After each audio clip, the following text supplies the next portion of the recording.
Hello everyone, today I'd like to talk about the blues and how I got into it by way of Alligator Records. Now, before I get into Alligator Records, blues is a tough subject for me to talk about, mainly because, first of all, I got into it really late. Usually for music for me, and I don't call myself an expert by any means, but I pretty much deep dive into any artist I like. And blues itself, I never really got into. And being a kid in Chicago, you would think you would be exposed to blues. Yes, and I heard as a kid, I knew there was a genre of music called the blues. I'm pretty sure we have Blues Fest. I mean, I've heard of that in Chicago. And it's not just like one, but there's like probably different neighborhoods would host something like this. So there's Blues Fest, and yet I never got into it. Now, my music exposure as a kid, if you know from my previous videos, would mainly be from the radio. So, and in Chicago, we had a lot of radio stations. Now, the funny thing is, I don't recall a blues only station or a station that would play blues at least part time. Because I know there are stations, even today, there are stations that, from morning to early afternoon, they would play a certain set. And then evening on would be a different type of genre, different type of music. I don't recall listening or hearing the blues. Now, maybe there was a station, or at least one, that would do something like that. But if there was, thinking about me as a kid back then, I probably would have skipped it, or that would be like the last on my list of radio stations I would change the dial to. Nah, I take that back. Take that back. The last on my list would be classical music. So classical music last, blues, if I did hear it, probably second to last in preference, right? Okay. So maybe that's why I never got into blues or listening to it. That's the first thing. Second thing, again, being late into the game and kind of not really deep. Even now, I have quite a bit of albums from different blues artists. I'm not really deep into it or listen to it as much as I would like to. I just have it just to understand it, listen to it, and then once in a while I would pick up a blues album and listen to it. And it would have to be because I would be in the mood to listen to it, or unless there's something that someone, if I have guests or people that family or friends or stuff that wants to listen to blues, at least I've got it there. Now, blues is, in general, besides not my exposure to it, it's a tough thing because it's actually a pretty big genre of music. When most lay person think about the blues, they think of just one genre and everything kind of lumps into the blues.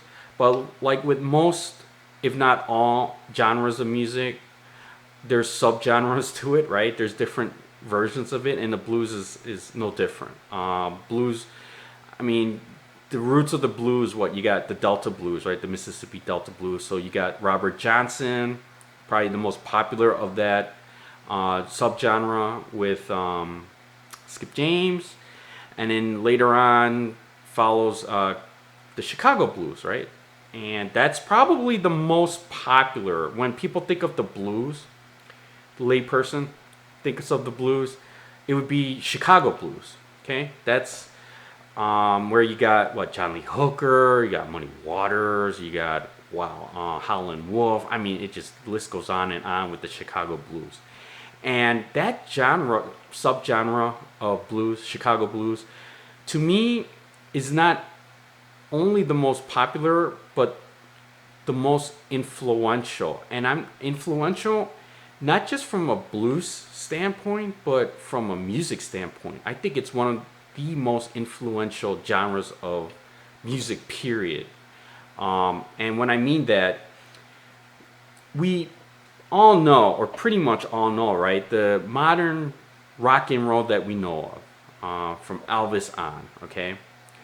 That's pretty much influenced by, and Elvis, I'll take Elvis for a side. The rock and roll artists you can think of like Led Zeppelin, Rolling Stones, Beatles, so British rock artists, and then also American artists like at the time too that would come out. Chicago blues was the influence, hands down. I mean, the style of rock and so forth. Like the British, like I mentioned, the first British invasion of the rock artists, they pretty much would play blues licks, right? I mean, it's essentially blues. And in like early Led Zeppelin, Yardbirds. Yardbirds is pretty much bluesy. And you look at the Yardbirds, you see that the Yardbirds had three of probably arguably the most famous guitarists, rock and roll guitarists that to come out from there. What, you got Jeff Beck, you got Jimmy Page of Led Zeppelin, and Eric Clapton, all from the Yardbirds, and those guys are bluesy guys. I mean, they play it. They play. I mean, it's blues rock style a bit. I guess you would call it British version, electrification of the Chicago blues. That's what it is, but they're influenced by Chicago blues, right? And then talking about Eric Clapton, I mean, from there you got rock artists, or what we consider rock and roll artists, that play the blues, and Eric Clapton's definitely one of them. He's made quite a number of pure blues albums, and so forth. So you got that, and Chuck Berry, right? Chicago blues, Chuck Berry. I mean, Chuck Berry's, you would call him one of the originators of rock and roll music, right? With Chess Records being in Chicago, associated with, I think, Muddy Waters. I mean, it's just the influence of Chicago blues, I think, has influenced most music that we know of today in terms of like rock and so forth. So people who love rock and roll music, especially, and rock music, you should watch my Rock and Roll Hall of Fame Dilemma video. But rock music, rock and roll music, that's the roots of it will have Chicago blues DNA all over it. So fingerprints, that same thing. You know what I mean. So that's the thing. So how important Chicago blues is, and even then, I never really got into it as a kid, so that's the strangest thing. So now, going on to Alligator Records. I remember there's two kind of coinciding stories at the time. When I was a kid, there was a guy that lived maybe a block and a half away from me in the city. I lived in the north side of Chicago. And I would see him from time to time, maybe because I got to go to a buddy's house, and then I would have to walk past that block or something like that. And I would see him from time to time. And the thing that stood out to me was that he always wore a shirt and had an alligator on it, okay? Had an alligator. And it's a shirt that was collared. I don't know if it was short sleeve, like a polo, or like a long sleeve. It's most likely a short sleeve. And then had an alligator. It was unique. It was like, dressing that day, it's hard not to notice the alligator on the shirt. So I remember that. And then anyway, I'll get to that a little later. Now, also being in Chicago, I'm very certain there was an Alligator Records store. I think it was on Devon, near Broadway. Devon and Broadway. If not Broadway, Clark, or maybe in between Broadway and Clark. If you're a Chicago person and knows that area and around that time, I'm pretty sure there was an Alligator Records, an actual store. Maybe it was their headquarters. I don't know. I remember the storefront. It was unique because there had to be an alligator in front of it, and I'm pretty sure it was selling records. So if it was the case, they were selling Alligator Records.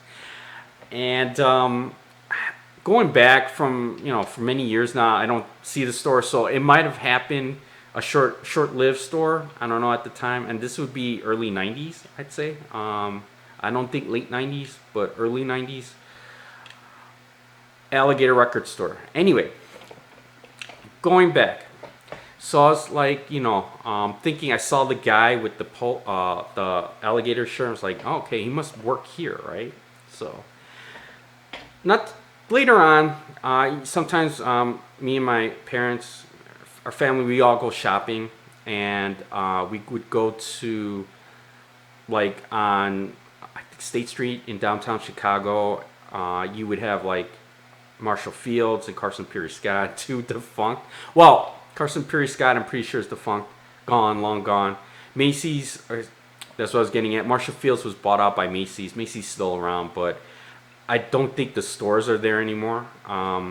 Anyway, so Marshall Fields. And these stores on State Street, they were like, they were tall. They were like, I don't know, 10 stories at least, or maybe at least half a dozen stories. And then each floor you would go take an escalator, go up. It was really cool. And then, go shopping, things like that. Anyway, I saw there's one section on the store, and I'm pretty sure it's Marshall Fields in downtown Chicago. And they're selling clothes, most likely men's clothes. And then I saw an alligator. I'm like, hey, Mom, hey, there's a guy that wears these types of shirts, and it had an alligator. And then I was like, can I get one or something like that? And I thought it had to do with Alligator Records or something like that. So can I get one? It looked pretty cool. Although when I recognized I seen an alligator on it, but it looked slightly different, but it was definitely an alligator. And then she showed me like the price. I'm like, damn. That guy wearing the alligator shirt that I seen in the neighborhood and Alligator Records, man, it must be loaded. Shoot, that shit was expensive, just for a shirt with an alligator. I think you would get to know the story, but years later, I found out that it wasn't Alligator Records that I saw at Marshall Fields, and it's probably not the shirt the guy was wearing that I seen with the alligator. It probably wasn't this at all, if I recall. Yeah, most likely not this.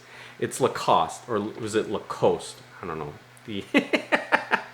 So, alligator. I don't know if it's a crocodile for Lacoste. I don't know what they call it, but same. To me, it's an alligator. Although I kind of like this alligator look better. This logo. I think it looks better. And even these days, I look up shirts and gear from Alligator Records. It seems like they have this type of alligator with alligator on the top, or the words alligator written on the top. Maybe to distinguish from Lacoste or Lacoste. I don't know how you pronounce that, but the Lacoste, whatever. It's only the side of the alligator. That's it, with its mouth open, and it's red. You can see the red, but that's pretty much it.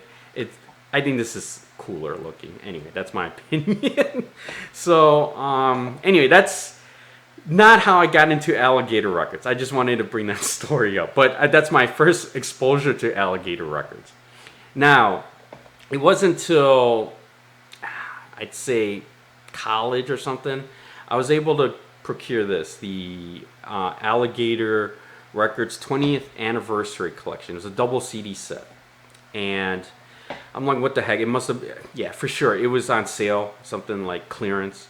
I picked it up, not knowing anything outside of, I know it represents the blues. It's like an independent label, along with Delmark, and Delmark actually is more genre, has more genres built into it. But Delmark Records, I still think exists in Chicago, and the guy who formed Alligator Records used to work at Delmark.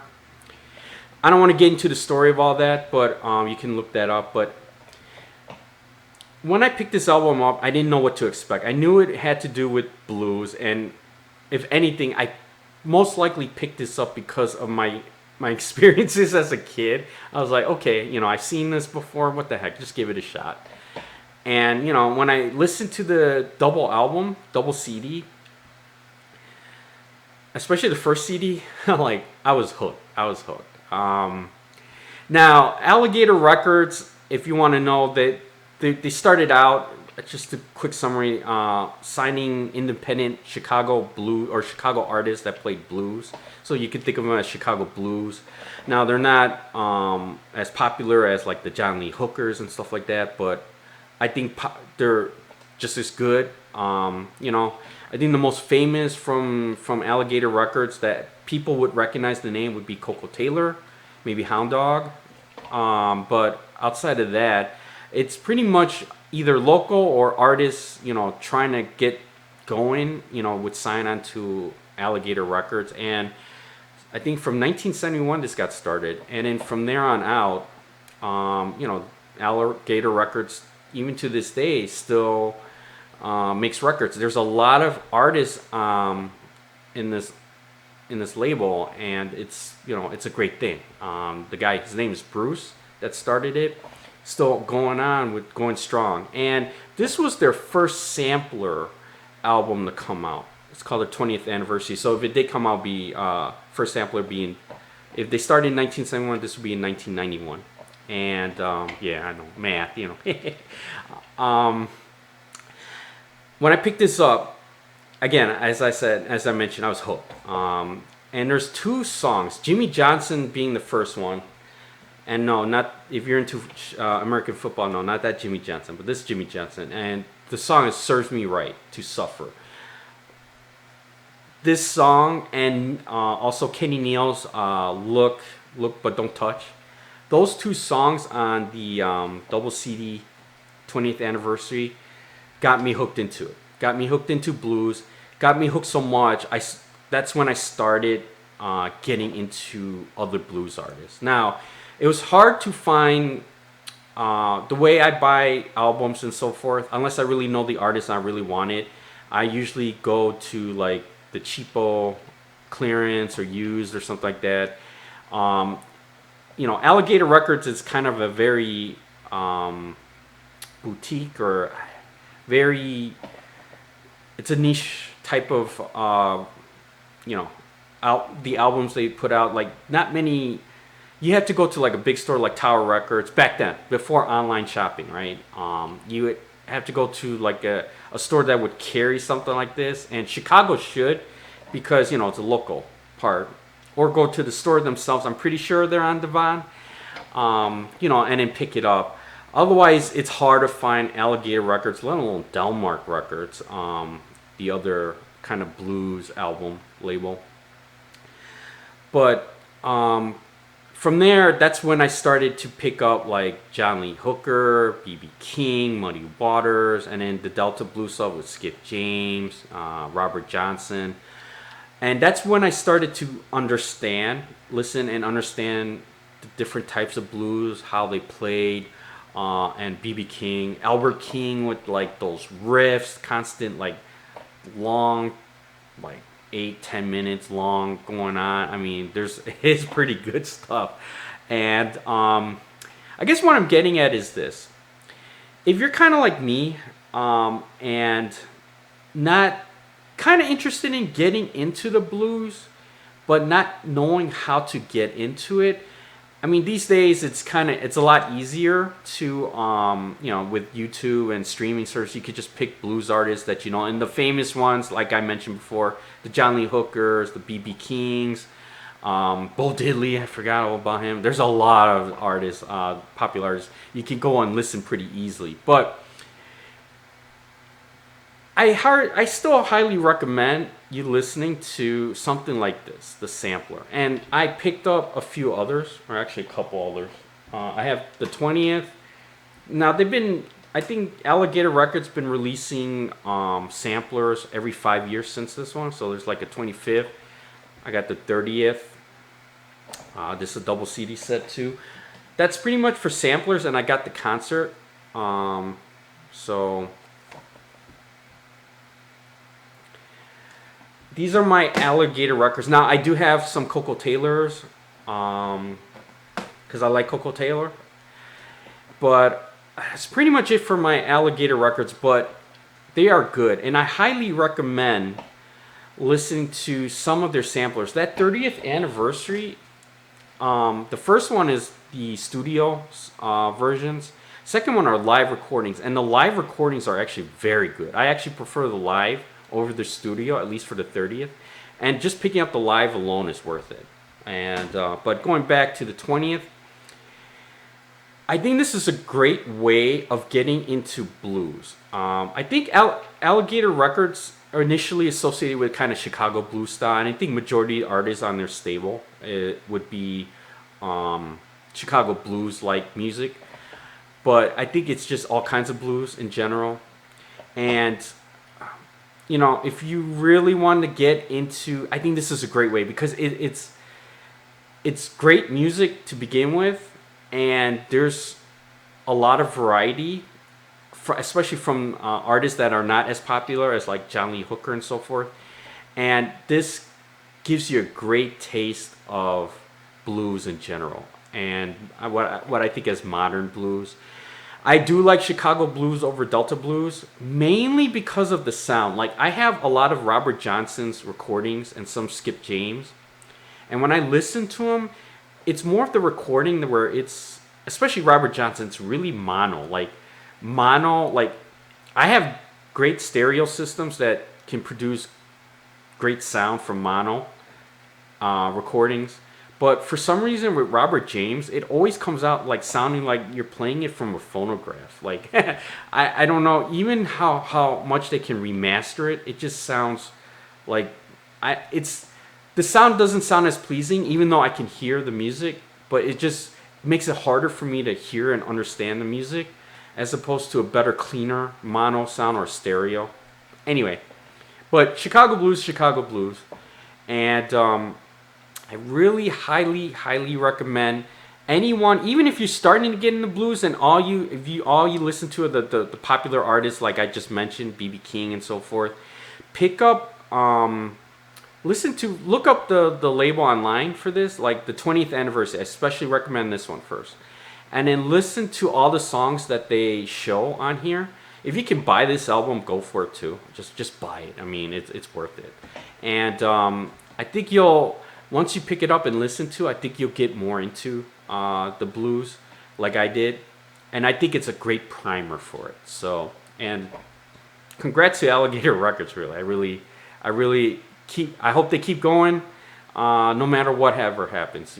Just keep going, because we need record labels like this to, keep the genre going, if anything. And being an independent label too, I think it's a wonderful thing. So anyway, thanks.